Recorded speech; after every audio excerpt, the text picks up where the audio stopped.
What's up, everybody? I discovered something when it comes to guns and the gun violence in America that honestly blew my mind. Okay. So, if you are a pro Second Amendment person, you have been told your entire life, like, America is the, gun crime capital of the world. And there's so much, homicides here, and we lead the world in like gun deaths and all this. Listen to this. I'm just going to show you the links that I just did. I'm going to go into a little bit more research, but if nothing else, just watch the next 2 minutes. I'm going to give you all of the good stuff right away. Go away. Okay, now watch this. Holy cow. List of countries by guns and homicide. Okay, this is accounting for per 100,000. Right? Obviously, you can't compare these small countries to the US, right? You have to do it by deaths by 100,000. Look at this. Intentional homicide victims per 100,000, and we'll go from top to bottom. Number one, where do you think, before we start, where do you think US ranks? Probably pretty high. Watch this. And I'm going to show you multiple sources. 1, US Virgin Islands. 2, Jamaica. 3, Lesotho. I don't even know what that is. It's in Africa. Trinidad and Tobago in the Americas. El Salvador, Venezuela, Honduras, South Africa, Mexico, Myanmar, Anguilla, right? A lot of like South American countries. Puerto Rico, Bahamas is above the United States. When you go to the Bahamas, if you've ever vacationed in the Bahamas, are you sitting there like, oh my gosh, I'm afraid somebody's going to shoot me? No, nobody ever talks about gun violence in the Bahamas. Puerto Rico.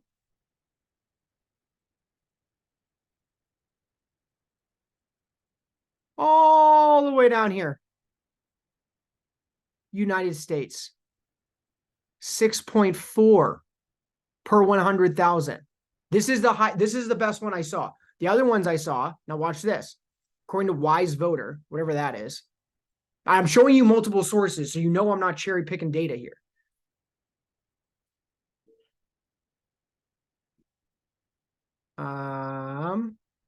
United States of America, 4.12 per 100,000. Now, this is the number everybody quotes, 13,001, right?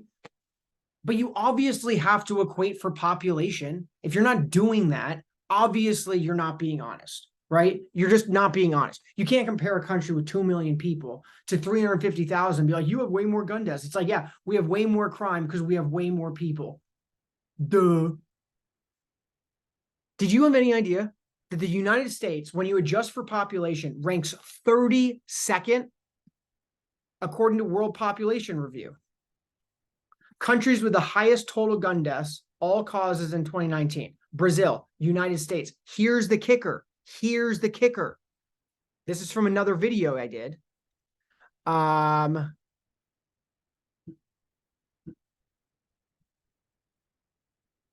You just have to trust me on this one because I've done the research. Go back and look at my other videos. I don't want to make this longer than it needs to be. Here's the kicker. More than half of these deaths, more than half are suicides. Okay. And that's probably the case in Brazil and Venezuela as well. But when they say countries with the highest total gun deaths, a lot of those people are killing themselves. They're not murdering people. Should we take away people's right to own firearms because people are killing themselves? Absolutely not. Those people are going to figure out a way to kill themselves regardless. If they're that depressed, a gun is not going to make the difference between life and death for them. Okay. And you have nothing to fear from someone who just wants to kill themselves, right? That's a totally separate issue. But then you come all the way down to here, countries with the highest rates of violent gun death homicides per 100,000 residents in 2019. America's not even on it. Countries with the highest rates of firearm-related suicide. That is where we rank second, which is sad, right? A lot of people in America are depressed. But that is not the argument that people make when we say that we should take away guns, right? Or we should limit the Second Amendment. They quote this as, they use this number, they use this number, and they say we have the most gun deaths, more than any other country. And it's totally ridiculous. Now, if you think I'm being totally ridiculous, this is one from, now this is from 2018. It's a little bit dated. There's a new global ranking, but according to PBS, I mean, how long have liberal news outlets been wanting to ban, certain types of guns? But the other issue, let me tie this in.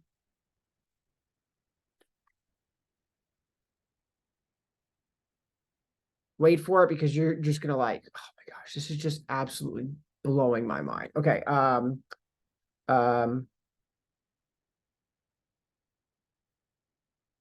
Firearm homicide by type of gun, Pew Research. I've seen this before. Boom. Okay. In 2020, this is from 2023, updated April 2023. And this is probably just the most recent data they have. Which types of firearms are most commonly used in gun murders in the US? In 2020, the most recent year for which the FBI has published data, handguns were involved in 59% of the 13,620 US gun murders and non-negligent manslaughters for which data is available. 59% are pistols. So do you think that people are going to be happy if we take away AR-15s? Are those people who are going for AR-15s right now, are they going to be happy when we're still left with 60% of the murders? And the only reason that people use ARs for school shootings right now is because it's the most effective weapon. It is. Anyone who argues otherwise is being dishonest. But those same people are definitely going to use a pistol. If that's all they have access to, they're definitely going to use a pistol. And then are those people who want to take away AR-15s, are they going to be okay when a bunch of people try to shoot up schools with pistols? Absolutely not. But the idea that we rank the highest and we're the most violent country, I didn't know this stuff before today. See, what do they say? This, honestly, go look up any research article, mainstream media research article, and this is what they do. I just saw this for the first time. I haven't even done any research. I just saw this article right as you're seeing it. There's a new global ranking of gun deaths. Here's where the US stands. And I like being totally forthright, but I was trying to find a different news article before that I had seen with my wife because she looked up something and I wanted to pull that up. So I pulled this up and I started that's me doing Second Amendment research. And I don't want to do any research without recording myself doing it because I want people to have complete access to all the information that I got when I formed my opinions. So I stopped, started recording the video, went through the other ones that I went through before. And so this is the first time I'm seeing this article. And this is what they do. And this is honestly, go look at a bunch of news articles. This is exactly what they do. These nations produced half of the world's gun-related deaths. Now, what do you think when you read that? What do you think? You think, wow, the United States has 37,200 what? Are you thinking suicides? No, you're thinking murders. You're thinking murders. Now, do they go into suicides? For sure. But they know the vast majority of people are not going to be reading this whole article.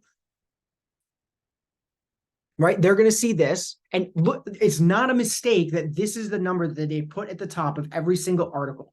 Right? There's a reason. It's because it makes the US look bad. And these people are pushing in an agenda. 64% of deaths were determined overall. 64% of deaths were determined to be homicide, while an additional 27% were suicides. That's basically reversed. In the US, a lot more people kill themselves than they commit murders when it comes to firearms. So I wanted this to be kind of quick. Let's see what they do. Top 20 countries for firearms death rate.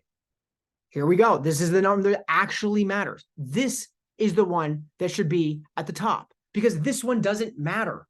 This one doesn't matter. Not that it doesn't matter at all. But this is far more indicative of the issues that countries face when it comes to guns than this one, right? You can't compare a country with 4,000 or 4 million citizens with a country with 350 million citizens. That's totally dishonest. And look at this. This one has it at 20th. Greenland. Did you know that Greenland was worse? El Salvador, Venezuela, Guatemala, Colombia, Greenland, Honduras, Virgin Islands, Brazil, Jamaica, Puerto Rico, Afghanistan, Belize, Bahamas, Mexico, Panama, Paraguay, Guyana, Dominican Republic, and the United States. I mean, it's crazy. Now, top 20 countries for total firearms deaths, 2016. Right? 1 Brazil, 2 United States. But this is the thing that everybody knows about. Everybody, if you were to ask anybody, and do this, and I'll just end it with this. Go ask anyone you know. If you think that I'm pushing my agenda, go ask anyone you know and ask them this question. Where do you think America ranks in terms of firearm homicides per 100,000 people? Say, so make sure you push and you let them know, like, adjusted for population, where does the US stand? And I'm willing to bet the vast majority of the people that you know will say top 10 at least. And this is the problem with statistics. I looked up different things, and depending on where you look, it's either, 50 with Wikipedia, this one is 32nd, world population's 32nd, and then PBS right here is 20th, right? But this is from when? Yeah, 2018. So maybe, I don't know, maybe we've gone down. I don't know. Did you know that? Did you know that? The next time somebody says that we need to get rid of guns, tell them where we stand. And also remember this one. 59% of all the 2020 murders with firearms in the US. So out of all the murders that happened with a firearm in 2020, 59% of them were with a pistol, a handgun, some type of handgun right here. Handguns were involved in 59% of the 13,620 US gun murders and non-negligent manslaughters. Do you think that the people who want to take away AR-15s are going to be okay with 59% of people still shooting people? Absolutely not. Pistols are coming next. So if you don't know what this series of videos is about, this is me, because I've always been a very Second Amendment person, but I've never really done my own research. And so I am starting a firearms training company, and I want to be locked when it comes to defending the Second Amendment. And I'm a very open-minded person. And I saw some things the other day, and it was talking about like background checks. I'm not totally against background checks. I think, I don't want any like Tom, Dick, and Harry to be able to go into a gun store and then just like buy a gun. I think that's crazy. I don't know like what people think that we should do. Like, you think anybody should just be able to go get a gun? Like, I don't think that's a good idea. But I also don't think that there should be any type of gun registries, any type of background check when it comes to transfer between private individuals. I think you should be held personally liable if your firearm gets sold to somebody and then they go and use it in some terrible way, right? As long as there is some type of, like, if they have like some random crazy psychotic break, then that would be different. Like if it wasn't foreseeable, but if they had like a history of issues and they were like a criminal, a career criminal, and then you sell them this pistol, that you should be held personally liable. But if there's background checks, the government would be able to form some type of database if they wanted. But if there was no background checks when it came to personal transfers, like my neighbor has a bunch of guns, if I want to sell him a gun, I should be able to just sell him a gun, right? I know he's a good gun owner. I know he hasn't done anything criminal. I've known him for the past 5 years. There's no reason that the government needs to get involved between him and, between a gun transfer of him and me. However, that keeps things anonymous. That makes sure that the guns at least start out in the right hands, and then the gun owners themselves are responsible for where those guns end up. And I don't know. So my point is that I'm open-minded. I'm not totally closed down and like, but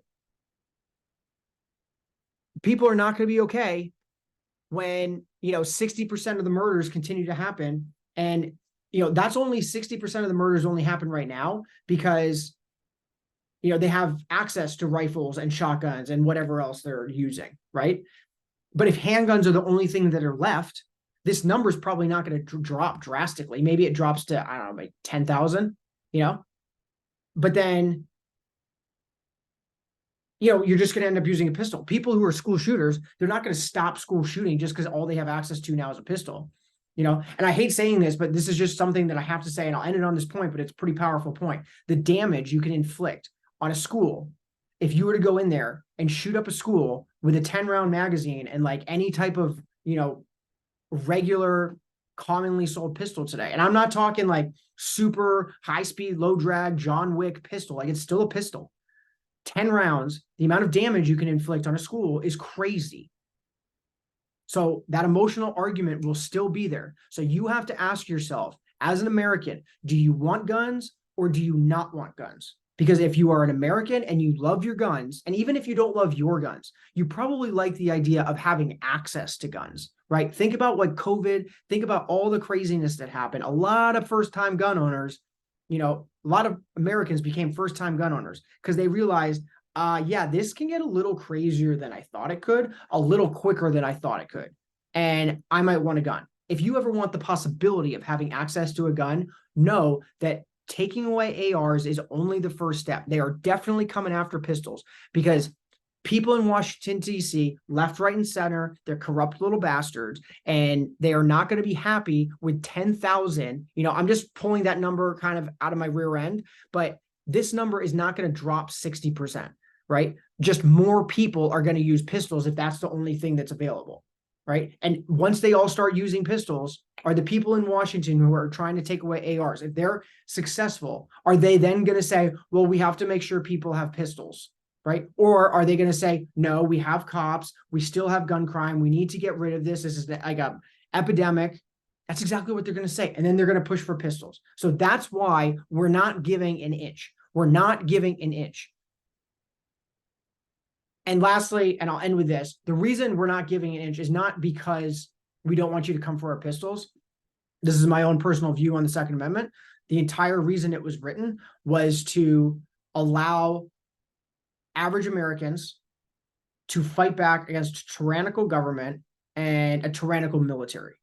And in order to do that, you have to have firepower and weaponry capable of fighting back against a military. And when people say, oh, they're going to use bombs. No, they're not. They're not going to bomb their own population. No leader wants to be in charge of rubble. That's just not going to happen. I don't think anyone's actually really genuinely scared of that, right? They're not going to like nuke Texas, right? Nobody's going to do that. So what you're able to do is if they have to go door to door and worry about every single American being armed, which frankly, right now, there's more guns in America than people. So you could literally arm every single person in America and probably with like 100, 200 rounds of ammo. Imagine trying to control that population. Can't do it. Can't do it. But you can if you take the guns away. So America is not as violent as people tell you it is. Is it getting more violent? For sure. Is gun crime an issue? For sure. But does that mean we should take away guns? The Second Amendment, right? Because we rank 32nd in the world when it comes to adjusting for population, which you obviously have to do if you're going to have any type of honest conversation about this problem. No, we should not take away the rights. So this is like, yeah, this was a little bit more emotional and intense than my other videos, but I just saw that and I was like, no way, no way. What? Being lied to. You're being lied to. And last thing, I'll just really end it with this. If you do take away all the pistols, you know how much damage you can do in school with a knife? A lot. It just keeps going. It just keeps going. Like, can you do as much damage? No, like you can't do as much damage with a pistol as you can with an AR, and you can't do as much damage with a knife as you can with a pistol. But I mean, if you're a grown man, you can't go into like a kindergarten room and do a lot of damage with like a knife. I mean, it's sad to say, but it's the reality. Like you can do a lot of damage with a lot of different objects. People just use guns because they are the most effective, but getting rid of that is not going to solve the problem. It's just not. And in the meantime, you probably would save a couple lives. You would save a couple lives. But look at what happens to populations around the world in history that have had to be under the thumb of a tyrannical government. That is when the death rate goes through the roof. So there are always there are benefits and there are consequences, right? There's benefits and drawbacks to every decision. I'm not saying that there are no consequences to the Second Amendment. Of course there are. People die because people have access to guns. I totally understand that. But a tyrannical government, I mean, if you're, most people who are against guns are, more on the left. And most of them are terrified by Trump. Now I'm kind of getting a little bit longer, but I'll try to end this quickly. If Trump becomes president again, you really don't want access to a gun? Like, if you're terrified of the possibility that Trump might become president again in 2024 and he wins, you're telling me you don't want a gun? What are we talking about? What are we talking about? Of course you should have a gun. If you think he's like literally one of the worst threats to American democracy since like maybe ever, if you're in that camp, then go buy a gun. Go buy a gun. That's literally the whole point of the Second Amendment. So if he sends, the stormtroopers to come and grab you, you can meet him at the door and say, hell no, not happening. And you can take a class from Duty to Train so that you know what you're doing with your pistol. Anyway, stay safe, live free. Don't give an inch on the Second Amendment. The more I do the research, the more it just makes me more and more of a believer in our right to own guns. I always have been, but it's crazy the arguments that are made and the way these articles are written, they're just completely dishonest. So I should have ended that screen share a while ago. Sorry about that, but anyway, stay safe, live free, talk to you later. See ya.